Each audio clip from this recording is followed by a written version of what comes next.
E nós estamos de volta com o nosso Direito e Debate, hoje fazendo aqui uma avaliação da Rio+20 e focalizando aqui os principais temas do seminário Novos Direitos e Paradigmas. O encontro teve também a participação internacional do arqueólogo português Luiz Osterbeck. Na entrevista concedida ao Direito e Debate, ele falou sobre a importância dos instrumentos territoriais de integração. Veja. Nós chegamos a Rio+20 com uma angústia, que é partilhar para todo mundo. Houve objetivos generosos, ambiciosos, porém o planeta está pior. Há muita discussão, nos últimos 20 anos se fez muita coisa. Podemos ter duas atitudes perante isso. Uma é dizer o conjunto dos governos do planeta ou são pessoas pouco inteligentes ou são pessoas desonestas.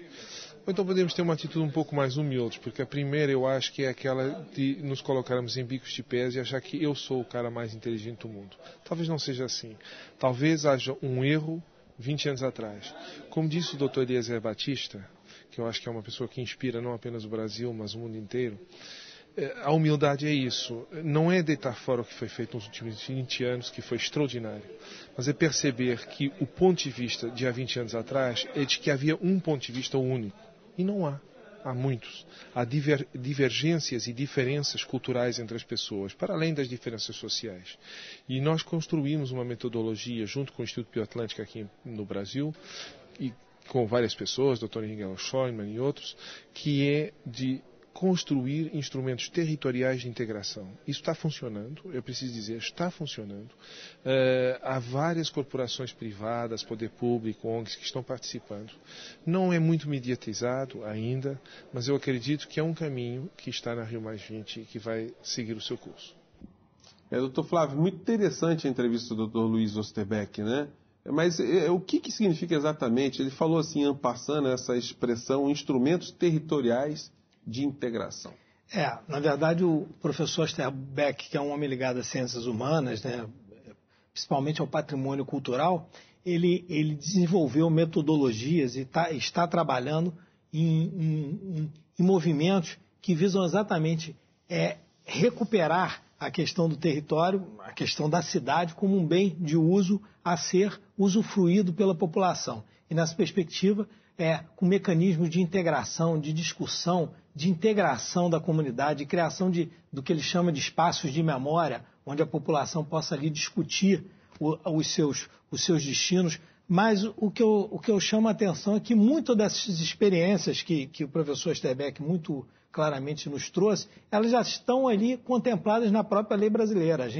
A nossa Constituição, o próprio Estatuto da Cidade já contempla os mecanismos de integração territorial e mecanismos de aproximação da população dos seus desígnios, do seu desejo em relação ao que seja o direito da cidade. De forma que verificamos aí que as audiências públicas constituem um ponto importantíssimo para que a população participe. O plano diretor prevê essas audiências públicas não só para a sua feitura, como para a própria escolha de mecanismos a serem utilizados. O licenciamento ambiental também já tem esses mecanismos. Então, essa questão da participação popular, que está ligada à questão dos instrumentos de gestão territorial e de integração territorial, se afigura um instrumento importante que no documento o Futuro que Queremos ganhou uma expressão reveladora.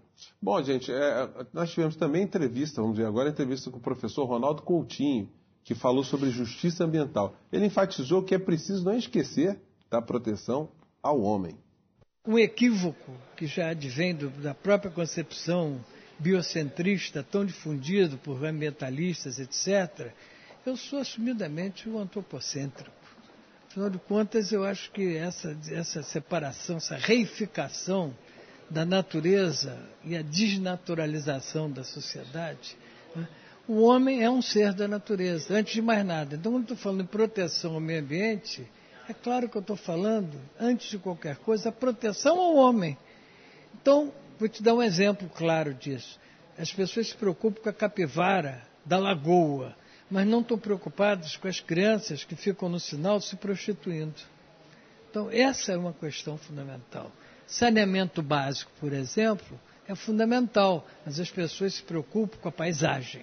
Bom, muito bacana a fala do doutor Coutinho, mas, doutor Flávio, não são excludentes, né? Preocupação com o meio ambiente, preocupação com capivara e preocupação com o homem, tudo pode ser convivido. Sem dúvida, né? O que deve ocorrer é uma ponderação dessas questões todas. O que ocorre é que, às vezes, como o professor disse, né, há uma fetichização da natureza. E num contexto como o nosso, em que o cenário brasileiro, onde 85% quase da população vive em cidades, a gente efetivamente falar de meio ambiente é falar de cidades. É claro que a cidade vai contemplar também a proteção do meio ambiente natural, no Rio de Janeiro, por exemplo, a proteção das nossas florestas, mas, sem dúvida, é enfrentar os problemas maiores que dizem respeito à qualidade de vida, como, por exemplo, saneamento básico, que é um problema sério que atinge milhares de pessoas e que é um problema, às vezes, negligenciado em razão de outros compromissos que se firmam aí em detrimento exatamente da qualidade de vida.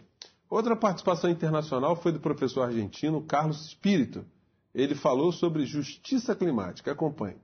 Justicia climática es un concepto que debe ser abordado, analizado desde las naciones no desenvolvidas como Argentina, Brasil, por el cual debe exigirse a las naciones desenvolvidas la exigencia por la cual cumplan sus compromisos internacionales y se hagan cargo de sus responsabilidades pasadas e históricas y a partir de allí adopten acciones de transferencia de tecnología y de financiamiento para que las naciones no desenvolvidas, como las nuestras, puedan hacer frente a los desafíos de las mudanças climáticas.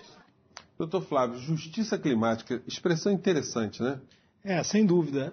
No âmbito do direito do clima, talvez esse seja o setor do meio ambiente onde a questão da violação se dê mais em desfavor dos países pobres, que são efetivamente aqueles menos preparados para suportarem realmente os impactos das mudanças climáticas, que são inevitáveis e, portanto, não se colocam apenas na questão da prevenção, mas na questão da mitigação. E o professor Carlos Espírito aborda muito bem essa questão no sentido de se delinear aspectos referentes a transferências de tecnologias e benefícios que devem reverter em favor desses países, eis que outros países já usufruíram dos benefícios da emissão de gases e do progresso que causa essas emissões, ao passo que outros se encontram reféns dessa situação. Então, um ponto importantíssimo que deve ser enfrentado em pró desses países, desses menos favorecidos. Doutor Flávio, o tema saúde também teve espaço no seminário. A cúpula dos povos e a saúde coletiva foi o tema da palestra do pesquisador Marcelo Firpo, da Fundação Oswaldo Cruz. Vamos acompanhar. Há muitos anos eu venho trabalhando articulado com demandas de movimentos sociais, com populações atingidas por grandes empreendimentos, populações vulneráveis e por lutas que a gente chama de lutas por justiça ambiental. E um dos aspectos dessas lutas é justamente dizer e revelar que o ambientalismo não é igualmente produzido por todos, ou seja, a responsabilidade não é igual de todos e tampouco os atingidos são igualmente atingidos pelos problemas. A responsabilidade é por um tipo de economia, é por um tipo de organização de mercado, é por um tipo de atuação omissa do Estado, das instituições, e são as populações mais vulneráveis, mais discriminadas, trabalhadores, populações tradicionais, indígenas, quilombolas, populações das periferias urbanas que são atingidas. E isso traz uma série de desafios para o conhecimento, para o campo do direito. Bem, doutor Flávio, essa entrevista que nós vimos foi também na mesma linha, né? Exatamente por conta de que, em relação à questão da saúde, os mais pobres, os mais vulneráveis, eles ficam mais sujeitos às tragédias ambientais, eles ficam mais expostos às questões que atentam contra a sua saúde, contra a qualidade de vida. Eis que esses são os que exatamente não dispõem de saneamento, não dispõem de serviço de saúde adequado e são aqueles mais expostos aos efeitos da poluição. Isso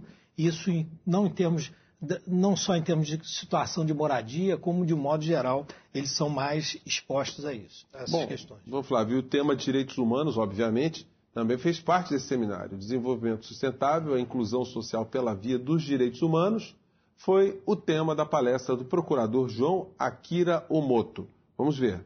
Nós precisamos transpor a ideia de mero crescimento econômico para passarmos a trabalhar no desenvolvimento sustentável propriamente dito, ou seja, distribuir melhor os benefícios do processo de crescimento econômico, né, incluindo verdadeiramente todas as populações, grupos que são de alguma forma impactados e que, na maior parte das vezes, ficam apenas com os impactos negativos, né, do processo de crescimento econômico e que precisa passar a ter acesso também aos benefícios desse crescimento. Doutor Flávio, direitos humanos, hein, na discussão?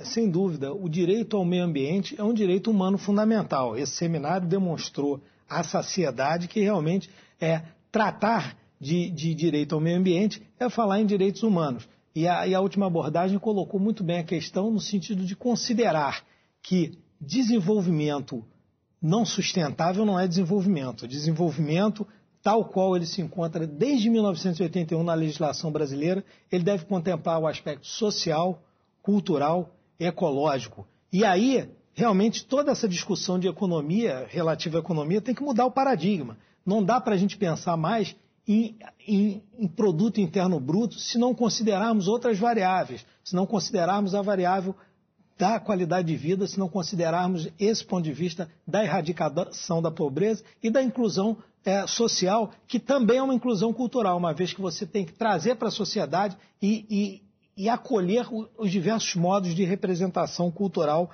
tal qual elas se encontram contempladas por esses grupos sociais. Então, eu acho que é esse o viés importante para a gente ter um desenvolvimento que seja um novo paradigma, que é exatamente a matriz desse seminário que a gente desenvolveu. Doutor Flávio, em suma, a participação da OAB do Rio de Janeiro foi muito interessante, né? Sem dúvida, porque tratou da questão do direito ao ambiente sob esse viés múltiplo, não meramente do ponto de vista do direito ao meio ambiente natural, mas do direito ao ambiente como direito humano fundamental, contemplando seus aspectos de cidade, meio ambiente do trabalho, meio ambiente cultural e, sobretudo, inclusão social. Bem, gente, nós esperamos ter dado também a nossa contribuição com o nosso balanço de hoje. O nosso programa foi um programa certamente que deve ficar guardado aí nos seus arquivos. Direito de Debate fica por aqui, mas continua na internet. Você pode rever o nosso programa no site da OAB Seção Rio de Janeiro, acessando www.oabrj.org.br. Você também pode mandar suas críticas e sugestões para o nosso e-mail, que é direitodebate@oabrj.org.br. Agradeço muito a participação do nosso convidado de hoje, o Dr. Flávio Armed, ele que é presidente da Comissão de Direito Ambiental da OAB Seção Rio de Janeiro, que nos ajudou aqui a destrinchar essa temática toda, né? E na semana que vem a gente se encontra em mais um Direito e Debate. Um grande abraço e tchau, tchau!